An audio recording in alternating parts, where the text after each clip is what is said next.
movies that I love that have to be The White Princess and White Queen. It's like a three-part sequel. It's set in old England and all the drama behind the craft. I like it because it's very interesting. It gives you lots of context from a history perspective and also just shows people's humanity, to be honest. Right. Thank you, Simi. Hi, Simi. Thank you for joining. I'll go see that movie soon. And the next person on my screen is Danny.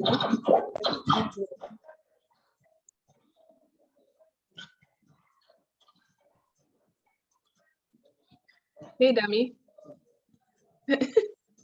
Hey, Jimmy. Yeah, I didn't hear you. That was breaking. Hi, everyone.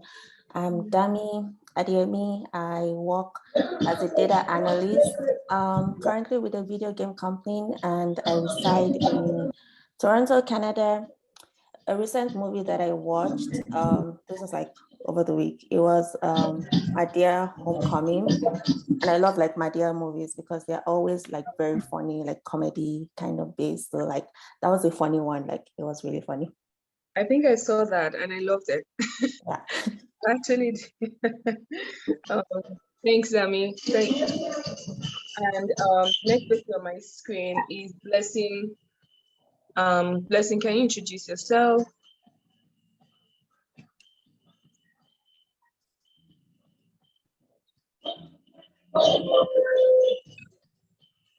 Okay. I'm not sure she heard. Okay, so we're gonna move. Okay. Hi, I see. Can you introduce yourself? Okay. So we're gonna move quickly to Tirenu Lua. Yeah. And then we're going to move, and I think I should just yeah, if your environment is really noisy, you can put it in the chat and just mute so that if you're not speaking, kindly mute so that you know every other person would be able to hear properly. I'm trying to see if I can mute people on my end also. So let me just spell the order so I don't have to call everybody's name. So we're going to be going with Renolua right now, then Ini Antia, then Isioma, and then next person we're going to be going with Treasure, then Esther Iyama. No, Esther Nama. Yeah. So that's how we're going to be going. So as one person finishes speaking, please jump on. Thank you. Okay. Good afternoon, everyone. My name is Tireni Olua, and I reside in Nigeria. And I work as a business development strategist with a marketing agency. And okay, a movie I recently watched, I think that was Red Notice. Yeah. Thank you. Oh, thank you. Thank you, Sarah. So yeah, I think it's Ines. Hi everyone. My name is Ini Antai, and I am currently based in Paris, and I work in a insurtech company, startup insurance technology company in Paris. And I'm happy to be here and to have discussion with everyone. Okay. Thank you, Ini. Oh yeah, a recent movie I watched, I forgot to say that, was Hollywood, and it's just about how the movie industry is in America. Trust me, I'm going to write that down. I'm writing it. People are giving me work to do this weekend. Thank you. Thank you. Thank you. Next person. I think is. Hello, everyone. My name is Isioma. Yeah, hi. Hello. Hi, Isioma. We can hear you. Okay. Hi, yes, hi everyone. My name is Isioma. I live in Lagos. I currently work in compliance in an insurance company. And okay. The last movie I watched was The Batman. The Batman? Yes, The Batman with Robert Pattinson and Zoe Kravitz. Oh, nice. Thank you. Nice to meet you. Yeah, thank you. Stanama. Hi, everyone. Good afternoon. My name is Esther. Can you hear me, please? Yes. Okay. My name is Esther. I work with a training organization in Lagos, Nigeria. So the last movie I watched has to be today. I was watching one titled Aladdin. I think it was like a 2019 version or something. So yeah, thank you. Thank you, Esther. So quickly, we're gonna have Treasure, and then Shows. Yeah.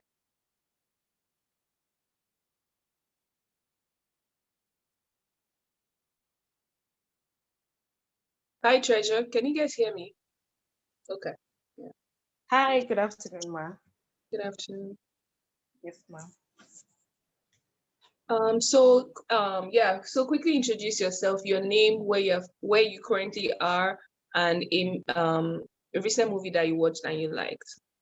Oh, okay. Hi, everyone. So nice to be here. I'm Treasure Jayola. I'm a content creator, and I reside in IB, Nigeria, Ibadan, Nigeria. A current movie I watched, I don't even watch movies, so I really can't remember one now. Okay. So what else can we give you? Okay, what recent book did you read and you liked? Okay, Beyond Your Power by Kenneth again. Your Power. Okay. Thank you, Treasure. Nice to meet you again. Hi. So Shows is going next. Hello, everyone. So, my name is Shola. I currently work in an energy company. I work in procurement department. The latest movie I watched, Inventing Anna. So it's a movie. It's like a limited series, and it's true life.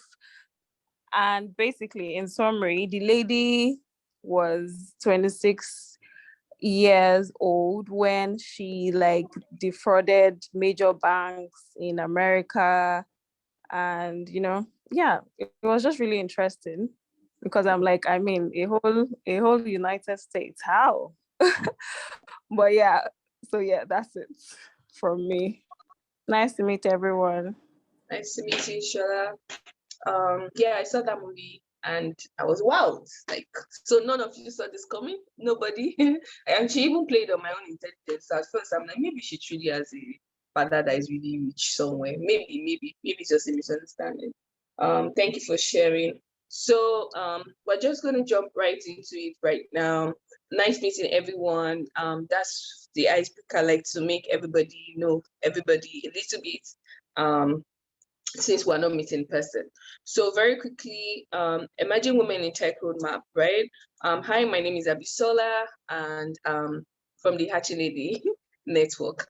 And it's a community for women, a support community for women between the ages of 20 to 40. And we provide mentorship, personal development strategies for women on their journey to success.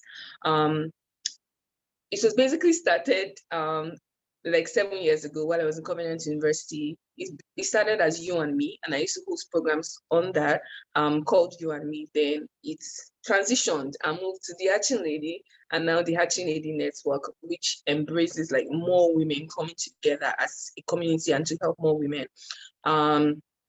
So why are we really doing this program? The event was created out of a need. So I saw that, where I am in Canada, I can actually say that on my team,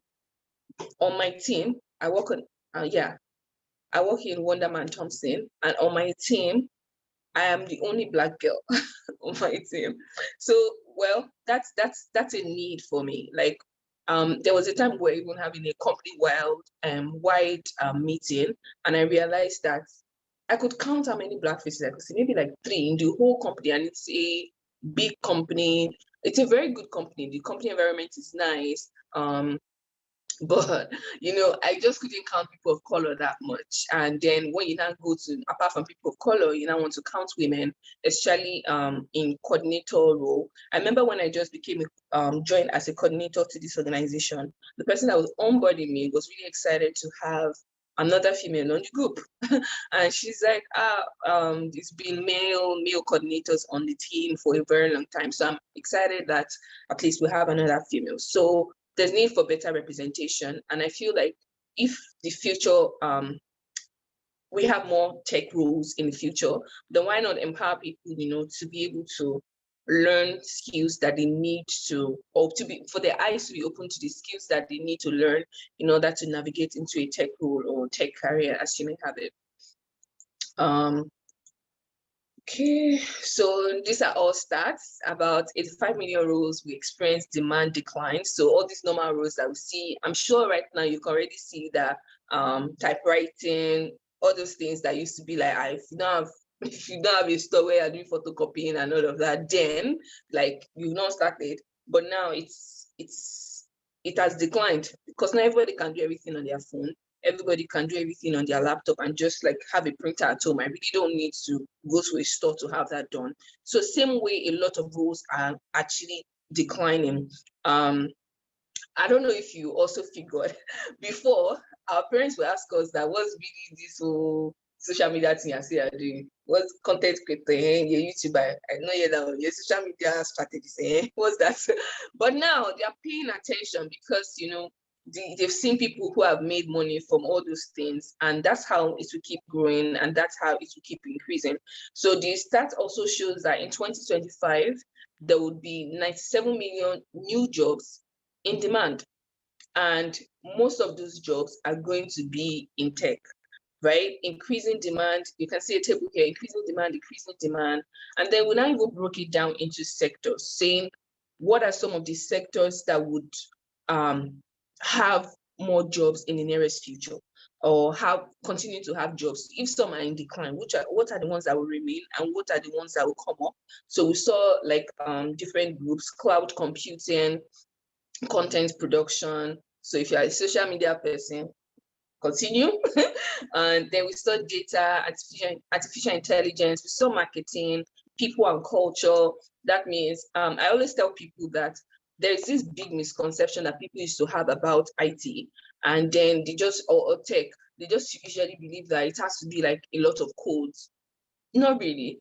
At times, your background can even help you, and your passion can help you transition into a tech role that does not necessarily have to do with coding. For example, if you have a HR background, you might want to consider people and culture, and maybe for an IT firm, and or you might want to consider. I see here, I like this. There was a part I saw. What's it called now? Sorry, just a moment. I forget this thing sometimes. But there was the time I actually saw, is it project manager? Yes, you find a lot of job openings for project managers, scrum masters. All of these skills are not necessary. All of these roles does not necessarily need computing or tech skills, writing codes, and all of that. I work as a technical coordinator, and I use Salesforce for my like day-to-day. I use Jira, but it's not something that I have to learn a code for. There are skills, just like I can learn how to use Outlook. I can learn how to do all of those things. I can learn how to write a few scripts, but it does not mean it has to be the core of my work. So what I'm trying to say is you can transition based on your passion, based on your background into something that you like. Not everybody will do cloud computing. Not everybody will do artificial intelligence. And that's why we have like a mix in this panel session that we have today. And I trust that you will enjoy yourself. So just quickly running through some misconceptions on tech, that you don't need prior knowledge. You actually need knowledge in something. You can't just wake up and say, I want to be IT project manager. Okay, what do you know about IT? Okay, what's your first degree? How many years experience in this or that you have? I would really advise people to either do capstone projects and then do personal projects on the side that can push that your new certificate that you probably just got. And another misconception is that it's only for smart people. Who told you you're not smart? That's a major question you ask yourself. On what basis are you measuring this smartness? These are people that can cram, people that know their way around the streets. What is the basis of actually knowing these people that are smart? I don't think it's just for smart people. I've seen people with third class from Nigeria come over here and be sound clouds, be what's it called? Cloud engineers, be something nice, and be earning good money with reputable organizations. So it's not just about like the smart knowledge that we all say, oh, smart. I believe anybody, if you put your mind to it, you can transition into a tech role. Another misconception is that you're hot cake once you get the job, once you get the certificate. Yeah, but nah. So yeah, because yes, eventually, if you get a role, especially that first role, then you'll be able to get more roles. But the issue is getting that first job most of the time. So it's not just about getting the certificate. We're going to talk about other ways that you can get the job, like when the panelists come on board. But it's not just about getting that certificate. I'll be honest with you that especially if you don't have a background in that thing, it takes a while before you can get a job. For example, I did my first certification as a Scrum Master in 2020, and I didn't get a role with that certificate. I had to do another course. Then I did data analysis because I just wanted to learn something new. Eventually, the role I'm currently working in, they were excited when they saw that I had a Scrum Master. They were already considering me for the role, but then when they saw again that I had a Scrum Master certificate, okay, so that means this coordinator role is actually something that you can do. Why? Because you already have a certification in it. Good, right? So, but you do not expect that immediately you come out like this. That's the honest truth. I've spoken with some people that had to transition, and the times it takes 6 months, it takes 1 year. But the good thing is once you get that first job, my dear, can't be thanking God, because usually you're able to get like other jobs, but it's just to get that first job.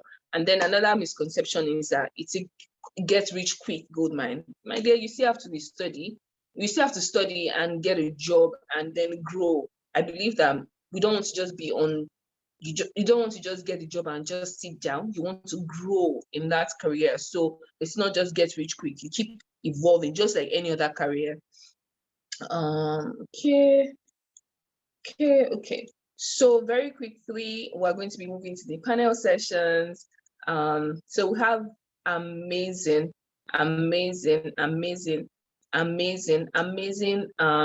ladies with us. The first person I'm going to be introducing is Simi Solar Yusuf. Simi Solar Yusuf works at Google, and she is someone that, if you go on LinkedIn, like if you see a successful person, go and trace their background, go and see how did they get there. It's not just like magic. Gonna do this when you believe that like all the jobs are gotten by who knows who, or because my father called me and brought me here. Like you can see process of growth, and that's why these women or these ladies are really, really dear to my heart. So our first panelist would be Simi Solar Yusuf. Then we have Damilola Adeyemi, who works at Hyper Eco. Then we have Chioma Ono, and Chioma works at B Capital Management. And then we have my humble self, Abisola Olusekun, working at Wonderman Thompson.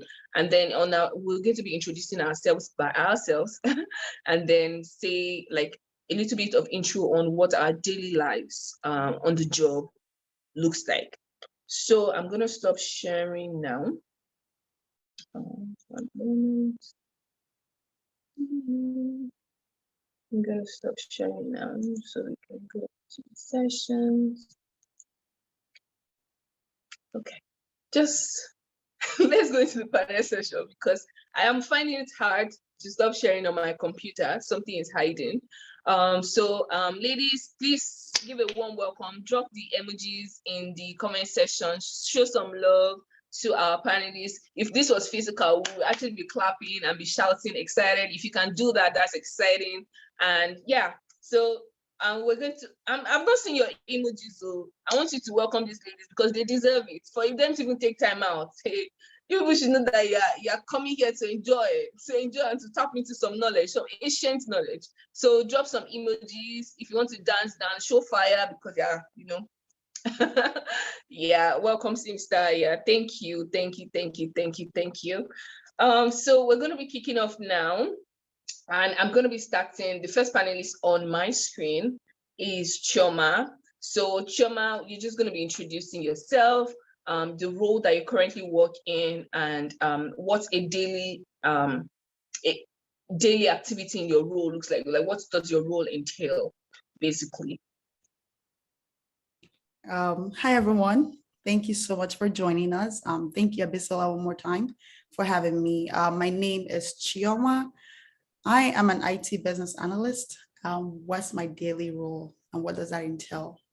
So basically, I work for BP Capital Management, and it is like it is a company that has other sub companies. So I manage different projects that are under those companies.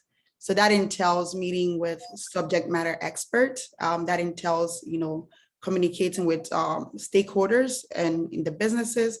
That entails holding daily meetings. That entails data analytics, and that entails creating business reports and also having that transparency and communication between each stakeholder and each account that we manage. So I hope that sheds light into what I do. Yeah. Yes. Thank you. Thank you so much, Emma. Thank you. We're so glad to have you. So we're moving next to Simi Solar, and then we'll do Dami after. Okay. Hi, everyone. My name is Simi Solar. What's the question again? What do I do? Yeah. Okay, what do I do? I'm a marketing professional, right? So first and foremost, that's what I do. I've been building a career in marketing for a while. Today, I do the same thing, just within the context of a technology company. Within Google, I work within the brand and reputation team. So basically, my team is responsible for preserving the reputation and amplifying and building the reputation of Google within sub-Saharan Africa. So from a breadth perspective, we try to do things that cut across, but we have four focus markets, and then we've been expanding. We'll be expanding as we go. So the four markets I work on are Nigeria, Kenya, South Africa, and Ghana. And everything that I do really is to try to protect our license to operate. We understand that the market in Africa is it's emerging, right? We haven't scratched the surface of the potential. So the question is, how do we support the government to unlock the growth in Africa? So there's a big part of helpfulness in that end. And also, how do we make sure that we're sort of like marketing that, right, to key opinion formers and the faces of everyone that matters, pretty much. So that is what I do. A day in my life. It's a very, I mean, it's just like marketing. I don't know what I'm gonna do until I go in. I know what I want to do, like stop for, but I don't have like a strict thing that I'm doing every day. It depends on, you know, what happens. But really, I focus on driving different things. So on one end, there's a lot of um, project management intertwined in campaign management. So say I'm running a big campaign, then I'm going to have to be working with multiple agencies to move the buck. And it's from everything from deciding, okay, I want to launch a new campaign. What should the campaign be like? What are the insights behind the campaign? What is happening in Africa? Are the people changing? What are the hot topics from a policy perspective? And all of that. Where is the gap? Okay, I found that, okay, in order to support or drive helpfulness in Africa, we need to help drive. Okay, let me backtrack. There's a high unemployment rate in Africa, and we have the largest population in the world. Wow, what can we do to help? What can people do to help? Okay, maybe we should work with SMBs to help them grow. Okay, what does that look like? And then we have all these agencies we're working with to try to crack that. You crack the program, then okay, how do I get people within the program? Okay, figure it out. Do I need to do a social media campaign? What do the creatives need to look like? What does the radio need to look like about the radio?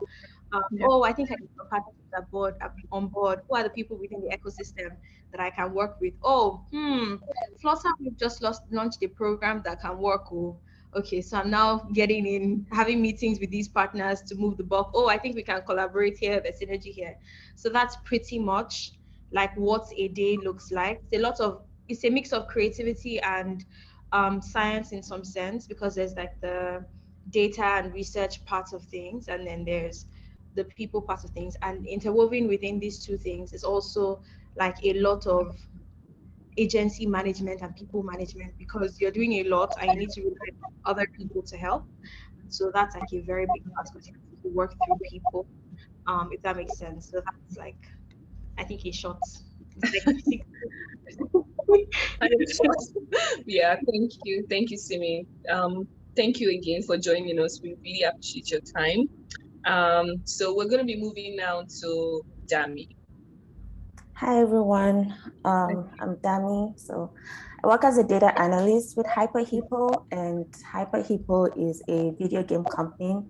Overall, we're in the business of like creating entertainment for people to like have take breaks. So most of the games that we create are like idle games.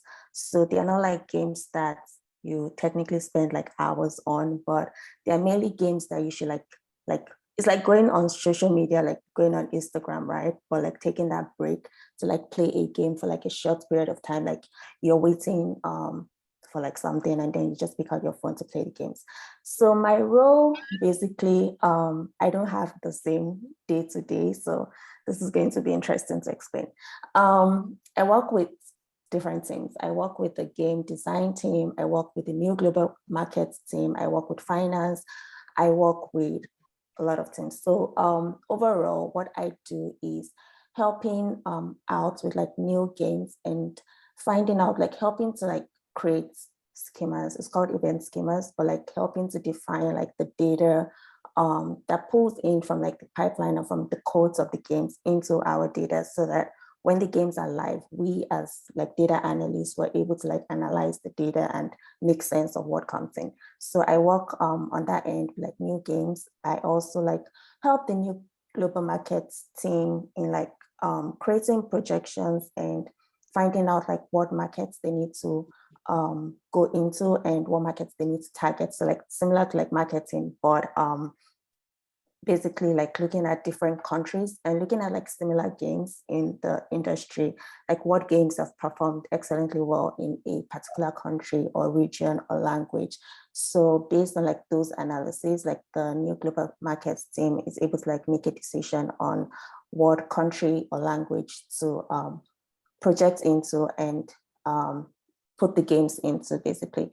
With the finance team, I work with like revenue projections. So like helping them with like building dashboards and running analysis on like the current revenue we have and revenue from like each players, and helping to like determine like what the lifetime of like a player is going to be like over a certain period of time, and like what revenue we should be expecting from that end and that aspect. Recently, I've been focusing a lot on like data hygiene. So because we have games, like different games and different platforms. So for example, we have a game that is currently on Netflix, and the platform in which the data comes in is different from how our own internet games come in because of like data privacy from Netflix.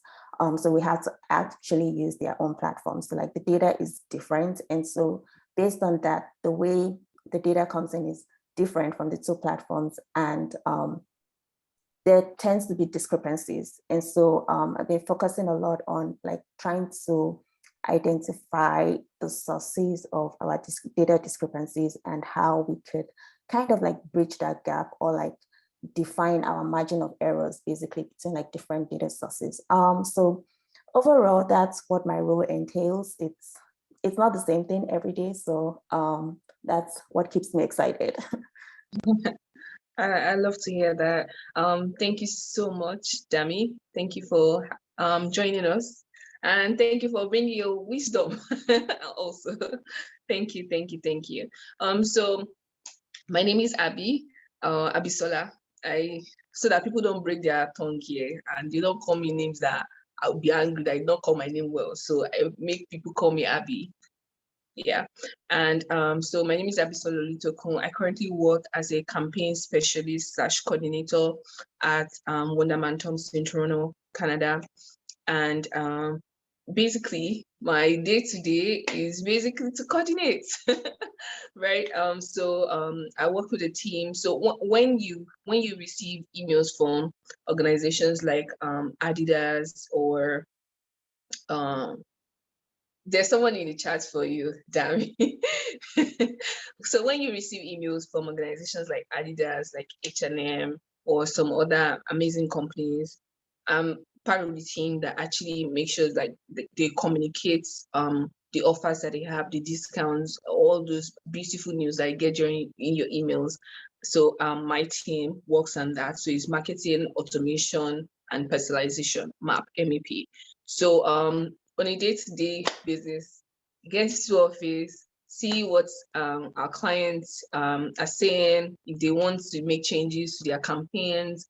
If not, we go on with the campaigns that we have in the calendar, use Salesforce to create it, and then basically send it off, let the clients know that the campaigns are up and running. Is it push notifications or static emails, newsletters, whatever we're going to be sending out. So Wonderman Thompson itself has like the marketing like the creative arm, and then it has like the technical arm. So I'm part of like the people who do like the background link kind of thing, click this link and all of those kind of stuff. So that's what I do every day, working with the team to ensure that we're on time, dispatch time is well scheduled, we invoice them correctly, we have meetings, understand what the clients want. So and then use Salesforce, that's the specialist part, to also create content also to be sent out. So that's like my day-to-day. So it's exciting because we see promos that they are doing, create that, and then we get discounts. So that's really exciting. So yeah, we're going to be moving quickly also to some other questions I will have for the panelists, because we're really tapping into, would I say, their humanity? Like we see them and the job titles and say, wow, this is where this person works, but we really want to understand like your journey and how that might be able to help someone else on the call to be able to transition accordingly if they want to. So we're going to be, any question we ask, we're going to be going in the order that we just had now, which is Chioma, Simi, Dami, and myself, just to keep the order that we are and to help everyone. So what made you go into tech?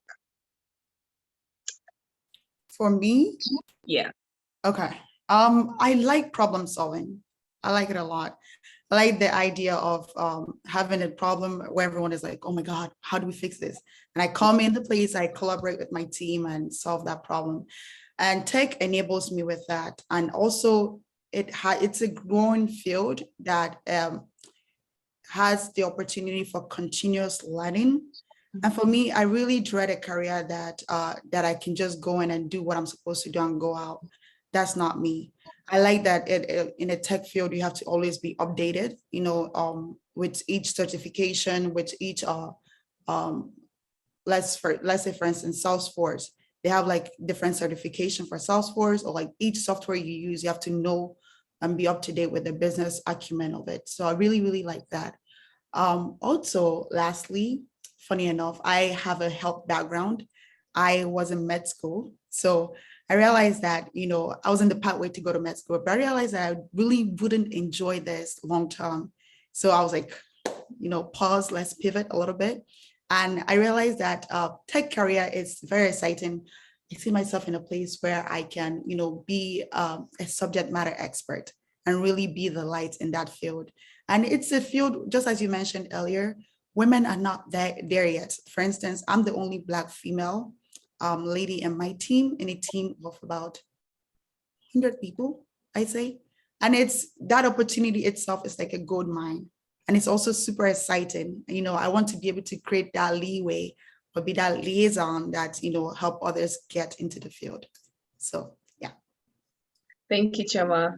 Thank you so much. Thanks for sharing, Chama. I agree with a lot of things that she said from a growth perspective, so I won't belabor it. I would say one thing for me, in addition to that, was just the way the organization, tech companies are structured. It's a very matrix structure, and I love that.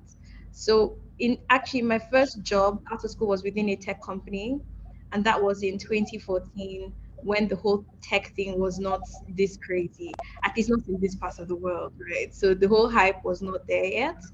And I just enjoyed it because it was like a very lean team of less than 20 people working in an office and kind of doing great stuff, you know. And the most, well, let me speak for multinational tech companies. You're working with colleagues across different parts of the world, and you're doing like, it's kind of like a like the wall. There are not as many walls within technology companies as within other more established industries. And I really liked that because technology products in themselves, for it to be successful, you don't really find a lot of regional strong tech players. Even as regional as they are, they're still very global in some sorts, right? And so that breadth really just gets it from me. Like I've always wanted to work in a role where I'm working across multiple countries, when working across people from different nationalities. And so tech really ticks that box for me. Less bureaucracy. And I know that this is not in all, but for me, for the organizations that I knew and I was exposed to, that particular box was ticked. So that was why. And I think another thing was really the culture. Again, because of the diversity that trails these technology companies, even though one might argue that, yeah, the percentage of Black people I know is still a bit lower. But from a Black person's perspective, working with people from different ethnicities, it just gives you a very wide perspective and view, and I really wanted to get that from a cultural perspective. So naturally, the things that would obtain in traditional settings in organizations in Nigeria, most organizations here, for instance, in Africa, don't obtain there because it's just people. It's just not an issue. So culture for me, structure, and then of course the potentials as well, like Chioma mentioned. Thank you, Simi. So, for me, I would say it was more about like the flexibility to a lot of the things that it's not like as structured. I feel like there's like the space to like grow, like Chairman and Seniors talked upon. There's the wiggle where you could like, it's not a fixed structure, so like there's an opportunity for you to grow and like do things differently. Also like not to over buttress the point of like how women are like underrepresented in tech. Like we definitely need more women in tech. Like you see like a lot of engineers are usually like men, a lot of like computer scientists like are usually men, but like of recent, like a lot of women have been like getting into the field, and there's still like that bias, like it's not like an equal representation. So like seeing that I could like add value and add to the stats in that way and increase the stats. So definitely tech was of interest to me. Thank you, Dami. Thank you so much, ladies. And basically, you all tick the box for me. So I don't think I'll always be going over and be, mentioning the same points that you already mentioned. So I'll just go on to another question. What is your background and what certifications did you have to take to be able to get this job, if any, if you took any certification or maybe your background was good for you? So we're going to be going again like that. Chioma, Simi. So if I want to be a data analyst now, what certifications do I need? If I want to be a business analyst, what certifications do I need? Yeah. Okay, so I'm going to talk a little bit about my background on how I transitioned from that to a business analyst. As I spoke earlier, I was in the pathway to med school, but it was more so like a lot of internal analyzation. I'm like, okay, is this what I want to do long term? Okay, what else is out there? So after a while, I had my mentor, which is luckily my uncle. He is in tech. I really like the job that he does. So he began to teach me the ins and out of it. So it's more so if I'm advising somebody, I would say, get a mentor or partner with somebody who's already where you are so they can teach you the ins and out of it. So that's how I got my foot in. And then I began to, have an idea of what the career it's like or what the field is like. Then I took some certification courses. I took a business analyst certification course, Scrum Master, Salesforce, and a couple of other certifications. Right now, I am doing my MBA in IT. So I know that this is for sure what I want to do, but I just don't want to rely on my certifications. I want to solidify my knowledge with another degree. So I'm doing my master's there, and that's how I got to where I am. Yay. Thank you, Chioma. A power woman. Thank you. Okay, so I'll jump in. How did I transition? So I have a background in technology in some ways. So I studied management information systems in school, which is like a combination of computer science and management courses, a bit of accounting and economics here and there. I actually had to code for my final year project. Please don't ask me what I wrote because I can't remember. I really can't. So for me, I was transitioning from um, tech knowledge, let me put it that way, in quotes, to marketing. And because the path that I chose is something that cuts across, which is why sometimes when we say how do you get into tech, it's a bit iffy for me because if you're trying to be a marketing person, marketing is marketing. There's some there's some nuances per industry, but it's the same principles. So for me, I did an internship in a technology company. I went in as a technology intern, but I came out as a marketing intern because one, the office in Nigeria was very Salesforce focused. Even though there was some technical side of things, I just the marketing side was just buzzing a bit more. It was my vibe. So I liked that I could do the cool events. This thing looks fun. It was just vibes at first. Then post after my NYC, I was like, okay, maybe I should do this. I was like, okay, what does marketing mean? How do I get into it? And to kind of block that knowledge gap, I took a course. So I did CIM, Chartered Institute of Marketing. They have like a whole work stream thing. So I think it's over, um, it took me almost a year, because they're like cycles. I only stopped at level 4 because I just felt like, you know what, I'm doing this marketing thing. I know I will learn it from experience, but I wanted something to just give me like a bit of a jump start. So it was more internal for me than anything. I cannot tell you, to be honest, that my CIM certification helped me get a job in marketing. It's not true. I'd be lying to you. It just helped me feel more confident that I knew what I was doing and I could talk a Yeah. bit more. Yeah. So I went through a graduate training. I went to CPG, post technology. I went to CPG because they said, oh, if you work in an FMCG, you get the best marketing experience or whatever thing that people say. So I was like, okay, let me go. I went there, I went in through the graduate training program, and then I worked in marketing. So I was building experience. Yeah. Because the truth is, if you're trying to cross over mid-level, in quotes, like not entry level, you kind of, it's now, okay, what is the job description and can you do it? And have you done something like that before? Yeah. So before I moved on from, but before I was able to get my first job, I could say, oh, when I did my internship, I worked within the marketing department, and this is what I know about this, right? So first and foremost, I would say I had to understand exactly what the work entails. That's from a marketing perspective. Now, transition into marketing within technology. What had happened was I had to, first of all, come to an understanding that I was still a valid marketing person. Like I could still do marketing within tech. So this gist that I explained, I was like, okay, like you go to an interview and you don't even know how to marry what you're doing with Yeah. what the role entails, right?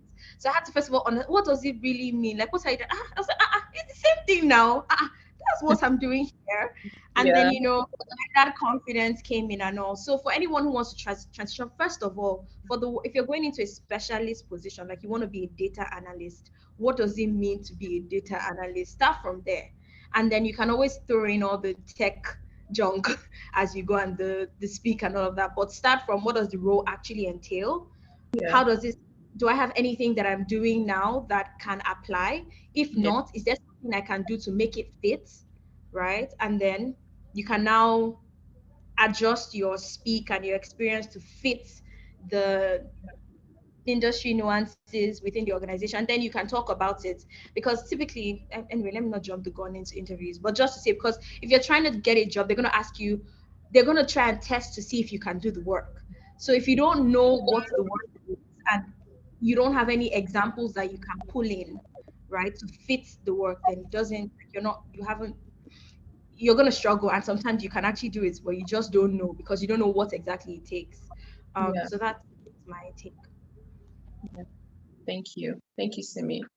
I actually agree with you a lot because I understand like the whole transition thing, and then you having a skill, and then you are saying this is what they want, but you're like, I do that now. Yeah. But it's not just lining up yet, and because they have these like big titles, and because it's a tech company, you feel like maybe you don't have the skills. But wait, you might actually have it. So that's pretty good. Thank you for sharing, Dami. Yeah, sure. So how did I get here, right? That's the question.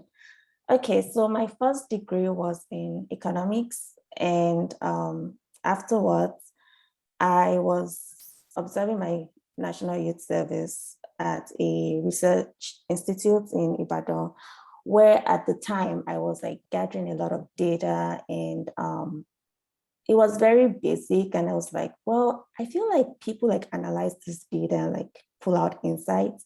But also at the time, economics was like boring. So like it was kind of boring to me. It was like, it's a process, like you have to like follow a particular process. You have to follow the policies. Like you cannot like, it's not flexible. Let me just put it that way. So that pushed my interest into like wanting to like gather the skill sets to become like a data analyst and becoming like start analyzing data. So I went for my master's in applied analytics, and afterwards I volunteered with an organization. It was a software development company, and I was like gathering the experience I needed. At the time also I was taking a lot of courses because I wasn't like taught everything during my master's program. So I would say for sure, like if you're looking into data analytics, whatever program you're looking into, like they're not going to cover everything.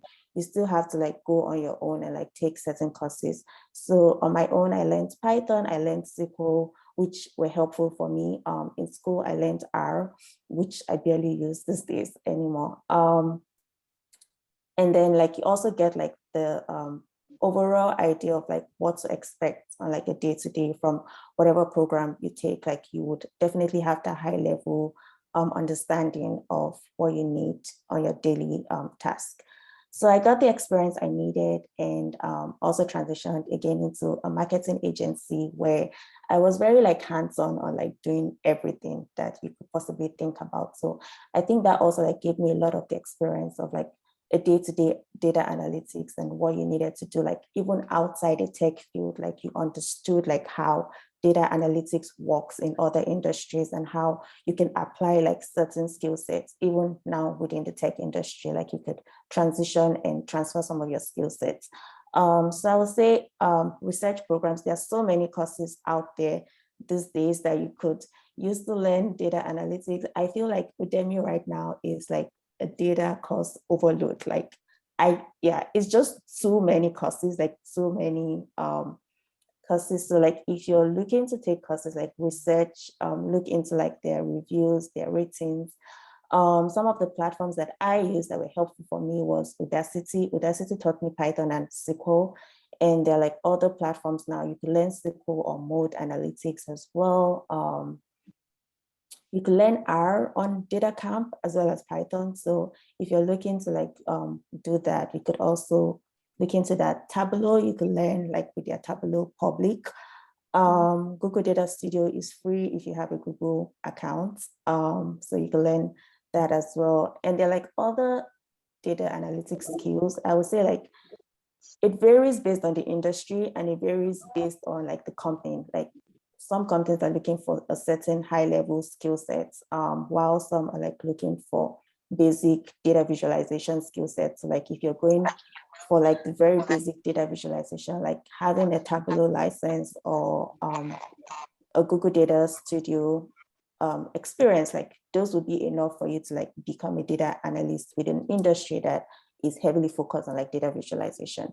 But if you're going to an industry that doesn't just want the data analytics, data visualization, but also wants you to be able to like analyze data and like build projections, then you might actually have to like learn Python or R, because you will need those tools to be able to like build projections. And then you also like have to have like a basic understanding of like statistics also, so that you could actually run your model accurately and you're not making like false acquisitions or like false predictions to your data, because they'll call you out. Yeah, I think on a high level, that's like how I got to where I am today. Yeah. And the skills you need to become a data analyst. Thank you, Dami. Thank you so much for sharing that. So based on what the three amazing ladies have shared, I'm going to also I'm going to try to drop some things I picked from it and then add a few.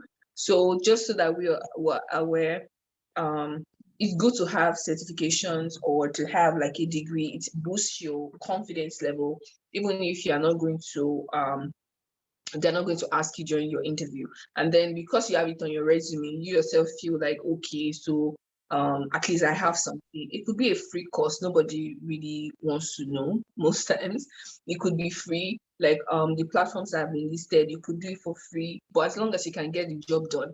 And like Dami mentioned, it's not just about having the certifications, it's about also doing like projects on your own. For example, I took like a data analysis course by Google on Coursera. And one of the things that is really advised is that you have like your own personal portfolio.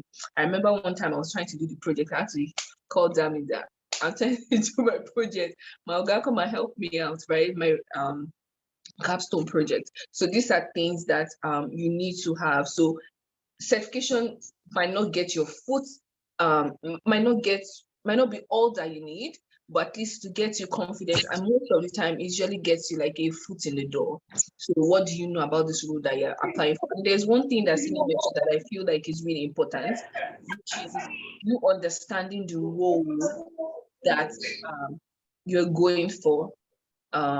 So for example, what does my role entail? I think I spoke with a mentor here also, and that's what she explained. Like, read the role in detail, and then you might never be able to apply for the role right now, but at least you know what you are. Go to websites and read their requirements, hiring requirements. You might not be able to go apply right now, but it will give you a way, give you understanding of what you need to be able to actually get that role. For example, if you want to be a data analyst and then you've gone through like the job requirements for an organization, for example, and you see that you need SQL, you need Python, you need to understand spreadsheets.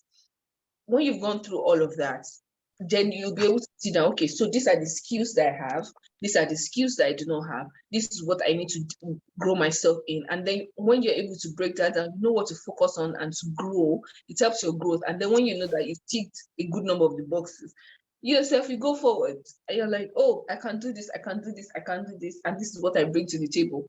We'll be going quickly to be asking about like interview rounds and job search after like the certification or during the transition level. And that's what we're going to be asking now. But just have that at the back of your mind that at times you don't need a certification or to go to school for tech, but at least learn the skills. It helps your confidence. And I don't think I'm going to hire somebody that doesn't know how to operate Jira, for example, and tell you to come and sit down. Just come and sit down and do what? Right? I need you to be able to understand how the tools work in order for me to be able to trust you with them. And for a Canadian company, for example, when you say understand how the tools work, they want you to see that you have a working knowledge, not like you're a pro in it. So they are not just going to throw you in the deep. You have weeks and possibly months of training or shadowing someone or having a work body that will put you through the work. So understanding the core, then it will now be able to translate to, okay, so that's what you understand about data analysis. Okay, so in our own job, this is what you need to do with the skills that you know. So it's not even about being a pro before you step out. It's about learning the required skills and just stepping out, right? Someone mentioned something else I was going to refer to. I think it was Dami. Yeah, so you can do a master's, MBA, you can do certifications. I think Dami did one. Dami did certifications also and helps herself. So there are actually free platforms that you can do all of those from. And then of course universities also, some unis offer it. And I want everybody that is on here, I want to transition to please drop their emails in the comment section. And because like 45 people registered, but I want to know the that attended, because I have a platform that the owner reached out to me from about like scholarships actually to learn some tech skills. I would like to share that with you so that at least you have a free platform also to learn. We have Coursera, we have Data Studio and all of that, but I'm not sure how much of those courses are actually free, right? But we have a platform here that wants to give you scholarships for free. The company is based in the UK, and I know the owner also to be someone that like doesn't take nonsense.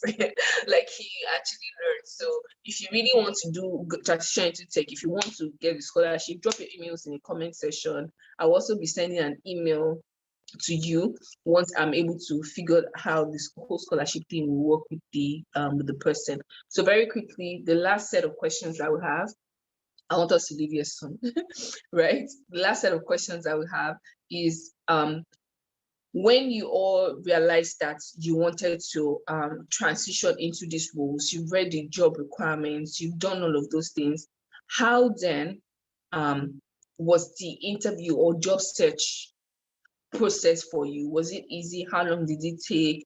What tips you have on interviews? And yeah, so we're going to be starting with Shoma.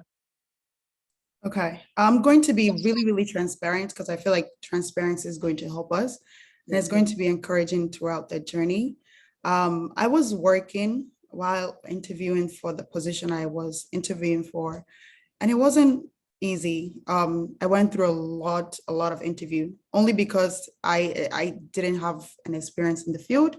I did have experience, but I didn't know what that entailed.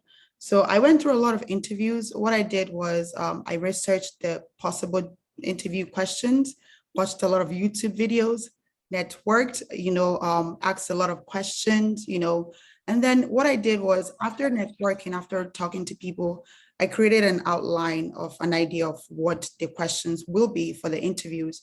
And, I began to map out, okay, this is the certain questions that you're asking. This is how to answer it. And then I mapped out all of them. And then I began to practice it so that it became like a conversational thing. So when I'm talking to like recruiters, it became like, okay, we're just having a conversation, but I'm telling you what I do, the skills I bring to the table. So after that, I didn't review, I would say this is the last part for the interview, because sometimes we can be so excited about getting into tech field that we forget about negotiation and salary, which is the most important aspect of it. So the interview process to round up wasn't easy, but I networked. I created an outline for possible interview questions, wrote out answers, practiced, and then reviewed industry salary and bonuses and possible negotiation that they will be offering. And then I make sure like whenever I'm talking to recruiters, I have everything on set and I have like the numbers correct so that I don't lowball myself. And I make sure that though I'm getting into this industry newly, but I believe that the skills that I bring to the table will add value to the company that I'm going into. So I will ask for what I believe I'm valued for, which is, trust me, not small money. So I was also gonna say like, lastly, one advice I would say for the interview process is there is this idea that I'm getting into the industry, so I'll just take whatever they give me for salary. But tech industry are willing to pay for the skills. So don't be afraid to ask for more. Don't be afraid to negotiate your salary. Don't be afraid to ask for other benefits or compensation that they are offering. So but yeah, I hope that helps, guys. Yeah. Thank you, Chema. Thank you so much. Come on, I don't leave money on the table. Very important. Not even just in tech, but anyway, lots of stories on that end. For me, okay, this is a very interesting question. And the first thing for me that I would say is one, why? What are you going for? What exactly do you want? What is your why? I feel like some people just say, I want to go work in tech. To do what? Like, what do you want to do? Do you want to be in marketing? Do you know the departments? Do you know the teams? What do you want to do? First of all, find your what and why. Um, I think this is very important, especially if you're entry level. you can just, it's your first job now, you're just trying to get a foot in the game, then over time your eyes become sharp and you're like, no, no, no, no, no. But if you're trying to actually make like you've been working for 3 years plus, you need to be intentional about why you're moving. I know of some people who, I was talking to a colleague the other day, and she's like, "Me, I'm not trying to climb the career ladder. Don't get me wrong. My aspiration is not to be the MD or country director. I just want to be working, be making money, hit 40, have enough money for my financial freedom, and retire." That is her goal, and it's fine. So my question is, the first thing you need to figure out is, why am I trying to move? Why? For what? And I'm saying this because the first time I decided that I wanted to transition back into technology was in 2018. I had decided that I was tired of where I was working, and I went through that rigorous process of figuring out why I wanted to move. One, because I felt like I had already maxed out what I could learn at the speed I wanted to learn it where I was. No, actually, that's two. One was that I needed to make more money. There was no way I could cut down my expenses any further, so I needed to increase my Yeah. top line. Yeah. So and it's just what it is. I wasn't willing to reduce my standard of living, and I was my standard of living was even growing. So it's time to move. Two, I had already maxed out. And even from a what I wanted to do next perspective, even if I started to get a promotion within the organization, I wouldn't be able to hit the next two things I wanted to master in my career within the confines of that organization, just not as well as I wanted to. And so I started this whole process. And I remember talking to a mentor of mine, and she was like, "Simi, you better start. Job hunting takes a long time." So I started in 2018. Okay, I'm ready to leave. I interviewed with, there were three HP M10. There were four companies that I interviewed actively with. And first of all, when you decide that you want to move and what you want, let people know what you're looking for. In marketing, we call it top of mind awareness. If nobody knows you, nobody's going to look for you. Nobody's going to remember when you see Yeah. the offer. Nobody knows that, oh, I have somebody who's trying to come here. So you need to put the word out there. Nobody, I mean, pray, oh, you can do that in your closet. Then let people know so that they know you can push opportunities um, to your direction. And then I had four interviews that I interviewed with HP. I started my HP conversation in October. That conversation lingered till April. I did 8 interviews with everybody left, right. I was like, this role safe now. Wow. Interviews left, right, and center. It was just such a roller coaster. And at the end of the day, I got to the final stage and I didn't get the job, right? But it was okay. I met people. In fact, I even got a grant from HP. I still did work with HP. I just didn't get hired like from HP. But job hunting takes a while. Just settle it within your heart and start early. Yeah. And then it was I got a role at Google then, but it was a contract role. Google has a lot of contract staff and a lot of full-time staff. I did not want to do contract. Okay, let me pedal back.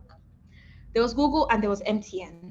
MTN was not technology but close, somewhere in the middle. It was still farther from CPG. And then there was Nestle that came on later. Now, I already had my three things that I wanted the new job to take from me. And one of the things that was very critical for me was in terms of culture and how I'm wiser, I would call it psychological safety, right? From a Yeah. job perspective was very important to me at that point in time Yeah. of my life. And so even if I really wanted to take the Google job then because it was great, there was this exciting project I'd been working on, they had already sold me. In fact, I already even accepted the offer. One, from a faith perspective, I didn't feel a release to take it. Two, if I'm thinking about it in retrospect, I don't think that I would have had the confidence and the stamina to take a TVC role at Google as at that time. Because one, there's a feeling of, oh, I'm not really in there. And so you have to work hard to make sure you quickly get a gig before the 1 year expires, even if it was a renewable contract. And then if the project now does not stay on, then this project must now work. It just felt like too much pressure for me, you Yeah. know. So I took an honest and I had to go back to them and say, I'm sorry, I know I accepted, but I can't do it. And then I took the MTN role. When I got into MTN, the money was great. I think my salary tripled. My salary tripled. Thank you The so money much.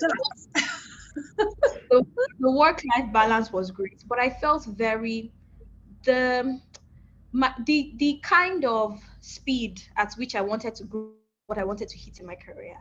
Yeah. Objectively speaking, after spending 1 month in MTN, I said, oh, is it that I start a side business and start building just go into this entrepreneurship route? Yeah. I can't here because the team and the volume of work was just not what I needed at that time. Like it didn't take the things I wanted. So I went in there, then Nestle came along. Nestle was still FMCG, but it ticked the other bottle. There was more money. I could hit the things that I wanted to master in my career for that level.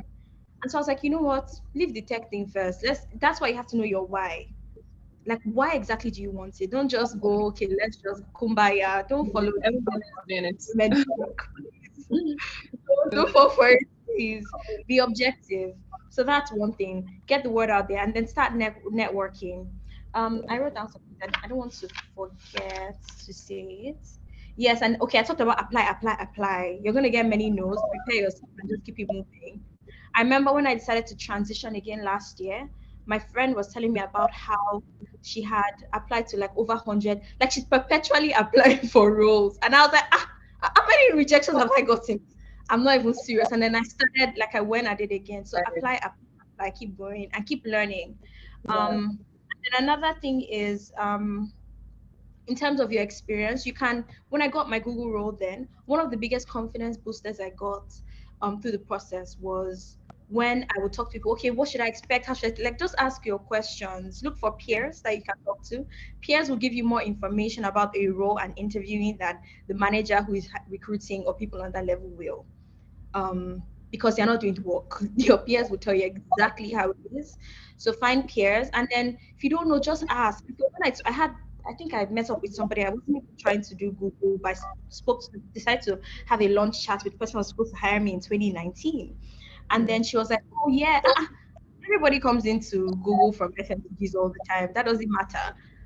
Are you a marketing person? It's the same thing. It's the same consumers. It's the same fundamentals, and so that boosted my confidence a lot in terms of like going through the interview process and then shaping my CV to hit those keywords and all those things. So that's what I would say from my perspective. In recap, understand like why. What is your why?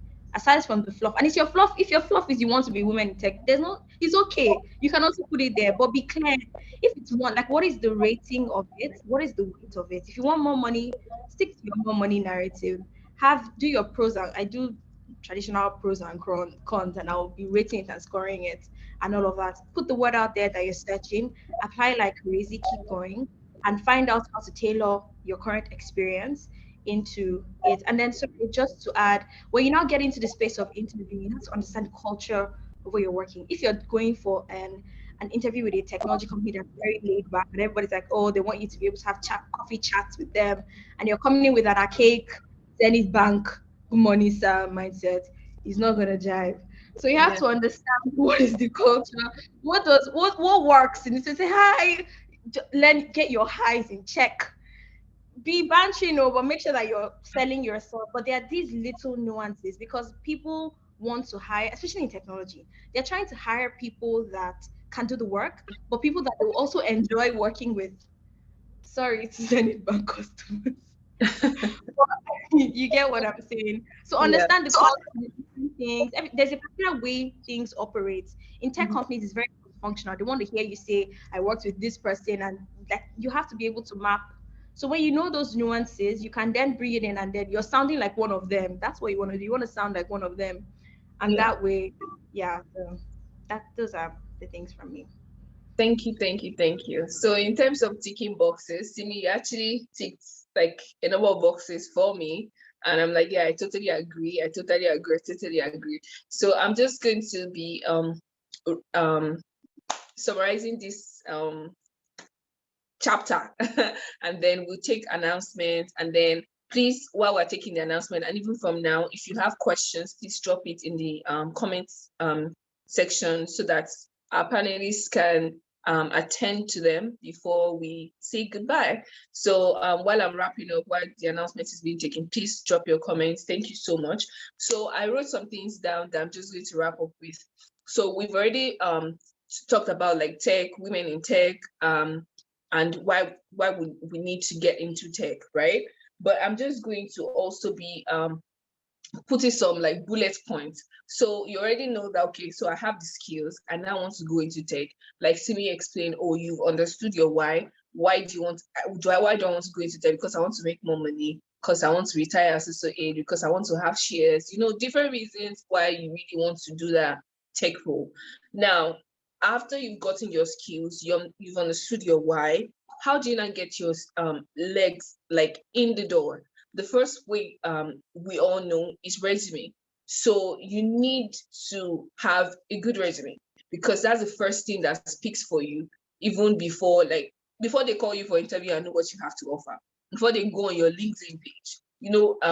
I don't know if it's the same way with Nigeria right now, but here they are like automated ways that they filter words from resume and pick their maybe best 5 or best 10, and then reduce their workload. So if your resume does not have the keywords, does not have like the right presentation and all of those kind of keywords to the role that you're applying for. So if, for example, you want to apply to be a data analyst and you did not put SQL on your stuff, you don't put spreadsheet on your resume, you now say, I have all the skills that you think. Which skills do you have that you're trying to sell to them? So your resume should actually reflect those skills with the terminologies that is used in the industry that you're applying for. And then once you know that your resume should be good, or if you need to go to resume workshops, please do. If you need to send it to a mentor to help you check, please do, or your peers, or even ask people who are, there's no shame in these things. If you know people who have worked in the roles or worked in the organizations that you are going to apply to or you're applying for, send them messages on LinkedIn. People do it with my husband a lot. Like, oh, I'm new to Canada and I'm trying to enter the marketing space. They book sessions with him, people he has never met before. And I learned that from him. Like, there's no shame in this thing.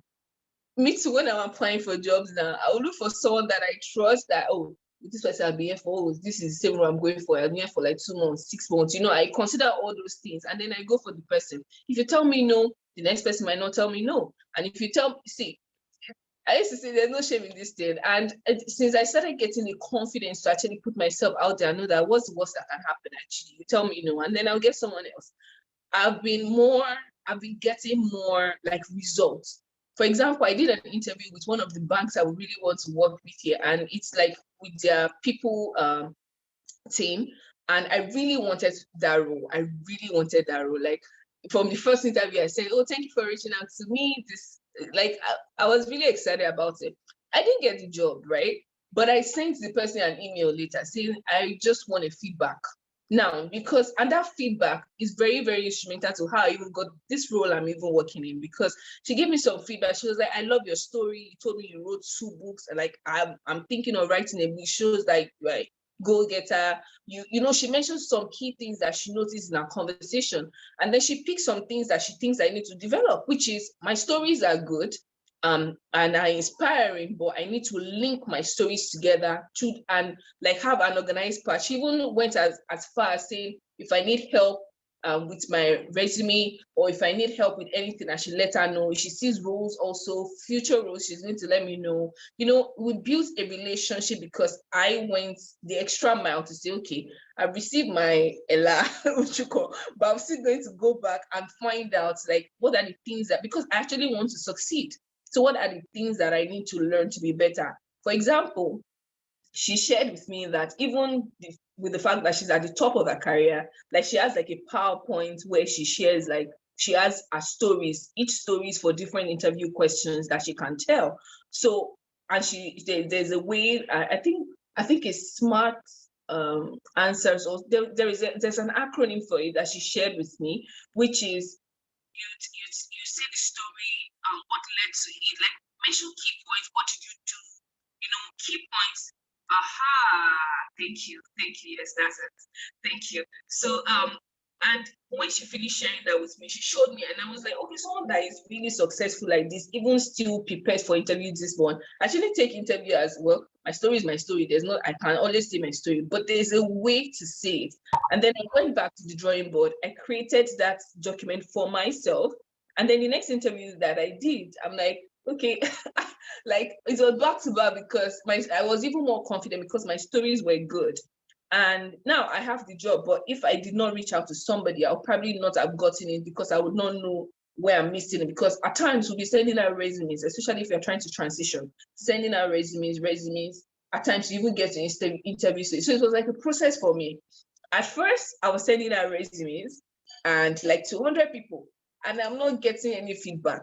What's going on? Then I had to now revisit the resume, see the keywords that I'm missing out, revamp the resume, and then I started sending resume out again. But it looked like I'm sending resume and I'm getting interview requests, doing first stage, second interview, second stage, but I wasn't getting the job. So is it that I need to go and pray for like what's really happening? Is there a spirit somewhere that's not letting me get this job? Or what am I doing wrong? And then I eventually figured out what I was doing wrong because I asked for a feedback. So do not be afraid to ask for feedback, even if they do not hire you. Don't be afraid to connect with future colleagues on LinkedIn. In fact, you can even learn about the company culture by even looking at people's LinkedIn pages. Oh, why come everybody leaves that after 1 year? Is it the work culture that is bad? Right? Reach out to people and find out some things. Another thing I also mentioned is have mentors. If you have somebody in you, mentors does not mentor does not really mean that we went to the same school together. It does not really mean that the person has to be older than you or anything. It does not even mean that you have to be the same race. If you see somebody that is doing something in the line that you want to do, right? Reach out to them, create time, have sessions with them if they will have you, have like a brunch, lunch, something, just connect and gain from them also, as you also help them out in projects that they need. And then another thing I would like to say is revamp your LinkedIn page and your social media pages. I always tell people social media is like your online resume, basically. And at times you apply for jobs and before you know it, the person, someone from that company has gone to view, you just see somebody viewed your profile.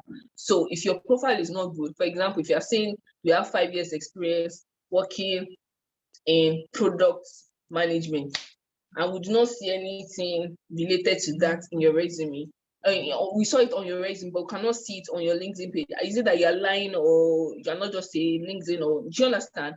If you're going to be on LinkedIn, then do it properly. Present your professional profile in a very good way. Be intentional about it. So I mentioned resume, interviews, LinkedIn. Yeah. So I think, yeah, and also events.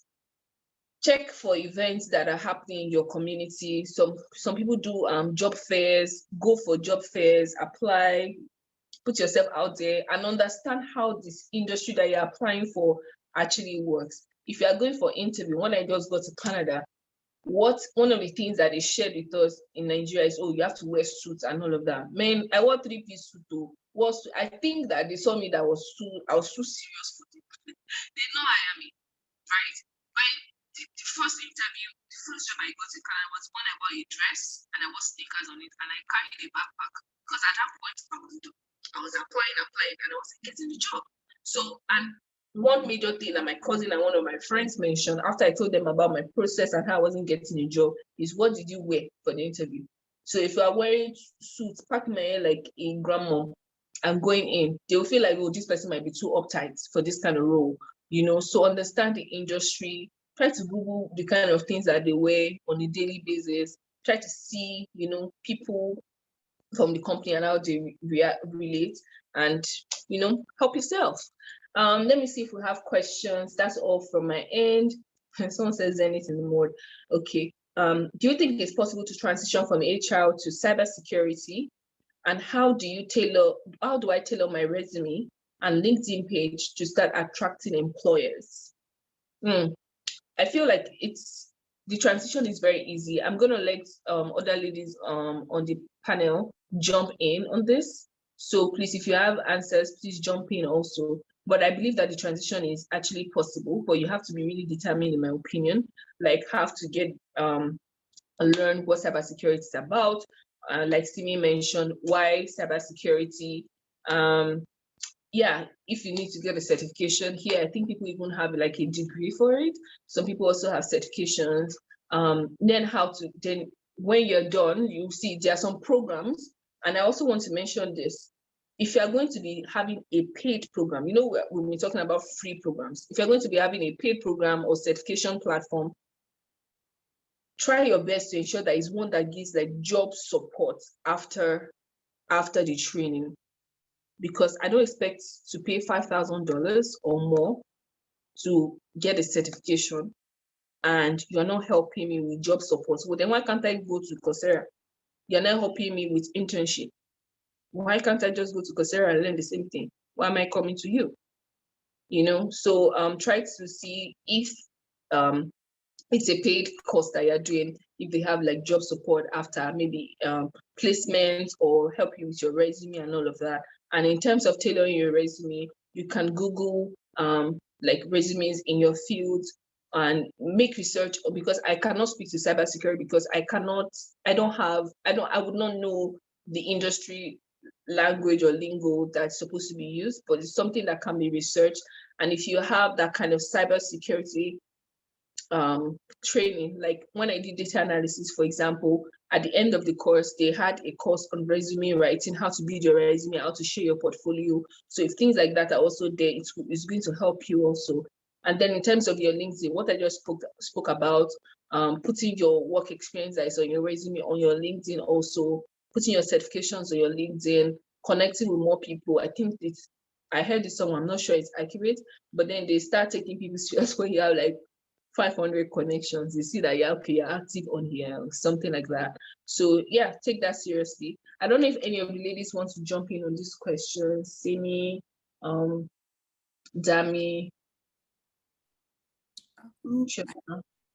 I think I can jump in a little bit, but you've really hit the point for the most part.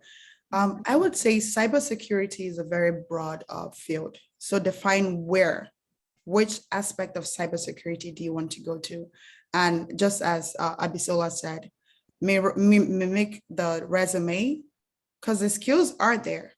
If you want to go into the technical aspect of cybersecurity, hacking, coding and all those aspects, there are certification courses you need to take in order to get into those, field. But if you want to go into cybersecurity, HR, where you manage like the HR department and hire for, a software development team, you have those skills if that's what you're talking about. But I think, first of all, define which aspect of it do you want to go into, and it will help you transition easily and smoothly.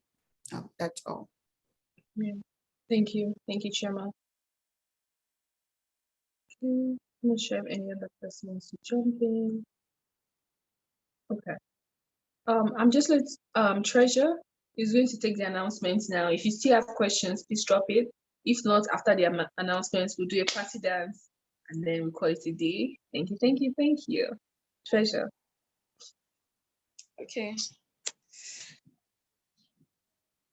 Hi, thank you so much for joining in, everyone. Thank you so much. It was really worth it, honestly. Thank you so much to our panelists. Can we type emojis to appreciate them? Saying thank you to them. Thank you so much, Simi Solar. Thank you, Dami. Thank you, everyone. Thank you so much. It was really worth the time. Thank you.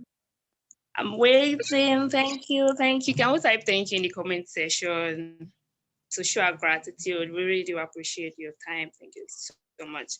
All right, if you do have any question, do well to forward your questions to the archinglady@gmail.com. We might not be able to take every of your questions now, so do well to reach out to the archinglady@gmail.com. All right, then look out for your email. You'll be receiving mails from the Arching Lady also. You get the recording of this conference via your mail. All right, I'm sure you're glad about that. So you will be able to, go through everything that has been said again. It's not something we should just forget and get over easily. Okay, the Arching Lady Network, in conjunction with Talent 54, a hiring company in Nigeria and Canada, can help you get a job when opportunities comes in, So you also get this also via your mail. Then the last one here, Visit theactionlady.com/talent54 for more details about that, about the hiring, the job opportunities, and the the partnership coming up. So do well to visit theactionladies.com/talent54 for more details. Thank you so much for joining in, everyone. Thank you so much for your time. Thank you, everyone. Thank you. A big thank you to the panelists. I mean, it was really worth it. Thank you so much. You know, there was this ideology of, not in me, but in the general word of, okay, the tech word is for the male gender, but I'm pretty sure everyone who joined in now can broadly understand that it's not just for the male gender, it is for everyone. And I'm pretty sure with this knowledge, it's enough for us to bask and grow more even in the tech world. So thank you very much for your time. Thank you for sharing us from your well of experience and from your world of knowledge. Thank you so much, Treasure. Thank you. Just to also note that please keep an eye on your email. Once I get an update on the scholarship also, I'm going to be sending via email. Yeah, thank you so much again for coming. I'm going to play the happy song now, and then we can dance as we exit. I really want to appreciate our panelists. I really want to appreciate you guys. Thank you so much, Simi. Thank you so much, Dami. Thank you so much, Shoma. I really appreciate your time. I know it's a Saturday. You probably want to rest, you probably want to cook, watch a movie, but you're taking out over an hour now, like an hour, 40 minutes so far to speak to other people. I really, really appreciate your time. Thank you so much. God bless you. And we're gonna call it a day now. Please dance your happy dance as you exit. Thank you, thank you. Watch out for the emails, guys.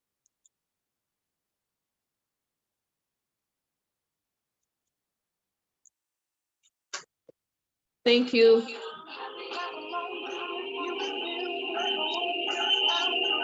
Have a great day, everyone. Have a great Saturday. Thank you.